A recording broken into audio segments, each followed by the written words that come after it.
तुफैल दौसी ने कहा जा रहे हैं जाने दो, मैं झोंपड़ी में जाके देखूं कि इसमें क्या है।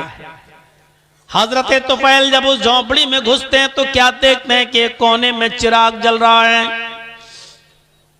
उस चिराग के पास खजूर के पत्तों की बनी हुई एक चटाई बिछी हुई है।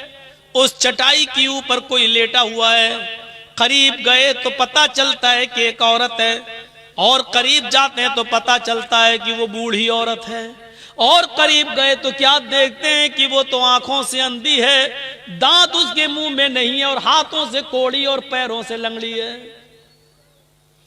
हजरत तुफैल उसके पास बैठ जाते हैं और कहते हैं मां। उसने कहा जी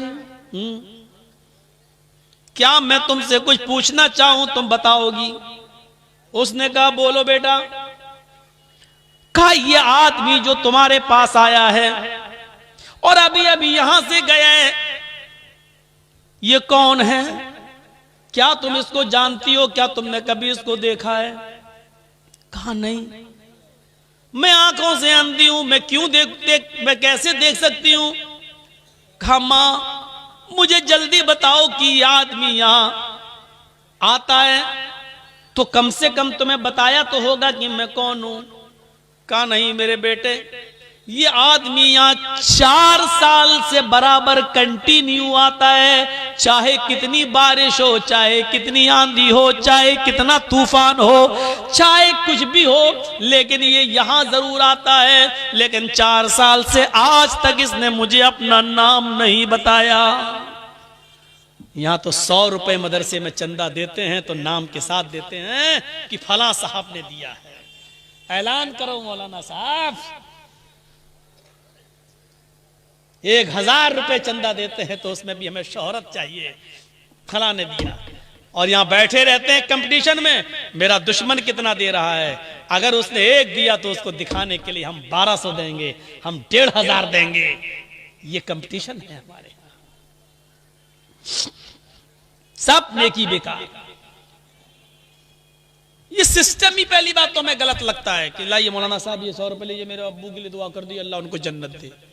अरे आप मदरसे को चंदा दीजिए, आप दिल में नियत कर लीजिए कि मैं अपने बाप की तरफ से दे रहा हूं, आपको सवाब मिलेगा।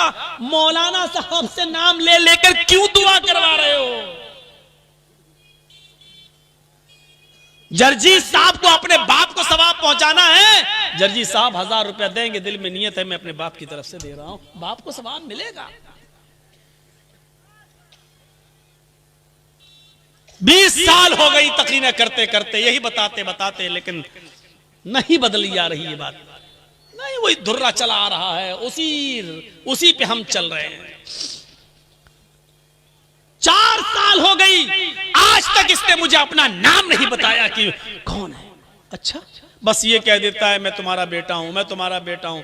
मैंने भी पूछना छोड़ दिया, बेटा जब नाम ही नहीं बताता तो क्या करूं। तो करता क्या है यार, करता क्या है ये पूछ रहा हूं। हाँ बेटे, इस आदमी के बहुत एहसान है मेरे ऊपर। कहा मां बताओ ना क्या करता है। कहा मैं हाथों से कोड़ी हूं, पैरों से लंगड़ी हूं, आंखों से अंधी हूं, मुंह में मेरे दांत नहीं है, मैं चल फिर नहीं पाती हूं, इसी चटाई से एक पलटी खाती हूं, करवट बदल कर मैं नीचे आ जाती हूं, और इसी जगह पर मैं लेटे लेटे लेटरीन कर लेती हूं,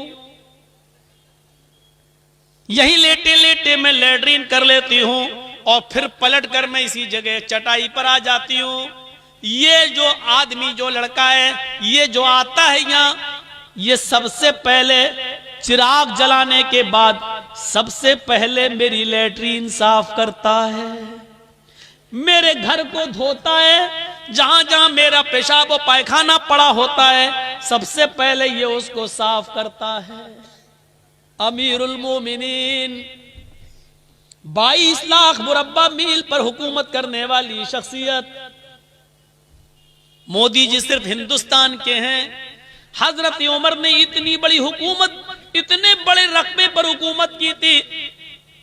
उस वक्त इराक, ईरान, मिस्र, शाम, फिलिस्तीन, आजरबाईजान, उर्दून, चाइना, मराकश,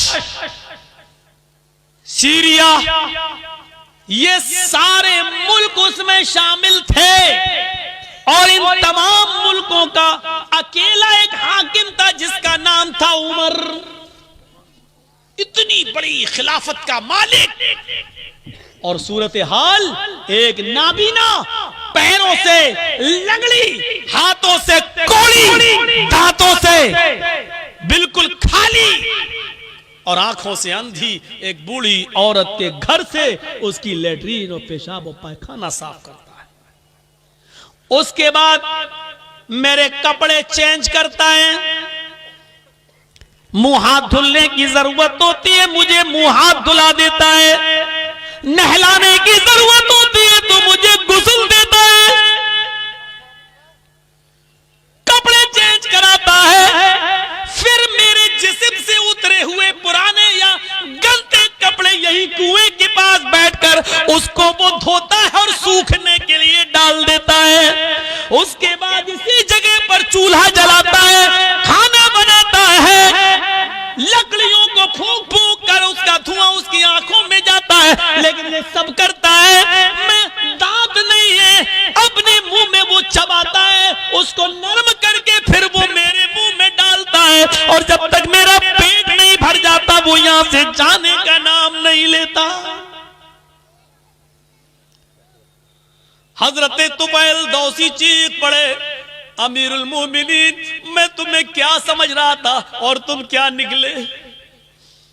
अमीरुल मोमिनीन, मैं तुमसे नेकियों में कभी आगे नहीं निकल पाऊंगा।